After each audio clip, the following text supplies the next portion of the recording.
Episode 6 अंतिम सामना। ध्रुव ने नेक्सोरा के मैदान में कदम रखा। चारों ओर उजाले और अंधकार का मिश्रण था, जैसे पूरे ग्रह की आत्मा उसकी ताकत को परख रही हो। जेरिन परिवार का प्रमुख काले कवच में घातक ऊर्जा की लहरों से घिरा हुआ सामने खड़ा था। उसकी आंखों में लाल आग जल रही थी और हर कदम पर भूमि कांप रही थी। ध्रुव, उसने गहरी आवाज में कहा, तुमने मेरी सेना को हराया, जंगल को बचाया, पर अब तुम मेरे सामने हो। देखो, ये सच्ची शक्ति है। ध्रुव ने तलवार कसकर पकड़ी। उसका मन शांत था, लेकिन उसके अंदर की ऊर्जा तूफान की तरह फैल रही थी। उसने महसूस किया कि अब केवल ताकत नहीं, बल्कि उसकी बुद्धि, धैर्य और आत्मविश्वास ही निर्णायक होंगे। जंग शुरू हुई। जेरिन प्रमुख के प्रहार इतनी तेजी से आए कि हवा में दरारें पड़ रही थी। हर बार उसकी तलवार से निकलती ऊर्जा ध्रुव को चुनौती देती।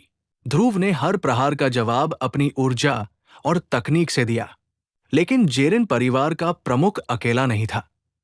उसकी शक्ति ने आसपास की भूमि, जंगल और नदी की ऊर्जा को निगल लिया। इससे ध्रुव का मुकाबला और कठिन हो गया। ध्रुव ने अपनी तलवार को आसमान की ओर उठाया और पूरी शक्ति को केंद्रित किया। उसकी ऊर्जा ने भूमि, हवा और जंगल को जोड़ दिया।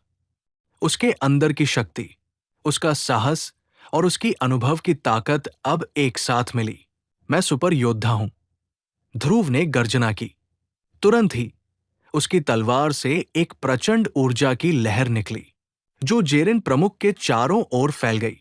लहरें टकराई, आकाश चमका और जेरिन प्रमुख अपनी शक्ति के दबाव में पीछे हटने लगा।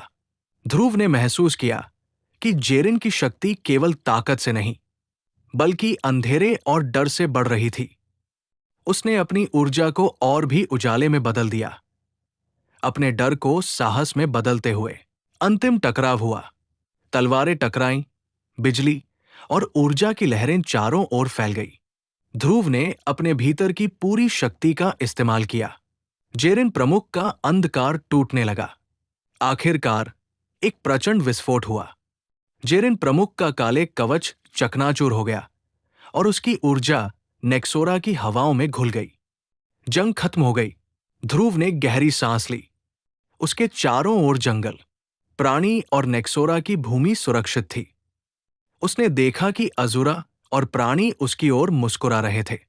संदेश और समापन। ध्रुव ने महसूस किया कि असली शक्ति केवल बाहरी ताकत में नहीं, बल्कि अपने डर और कमजोरी को हराने में है। उसने न केवल नेक्सोरा को बचाया, बल्कि पृथ्वी की रक्षा भी की। लेकिन उसकी आंखों में हल्की चमक थी, क्योंकि उसे पता था कि योद्धा की यात्रा कभी खत्म नहीं होती। कहीं न कहीं नई चुनौतियां,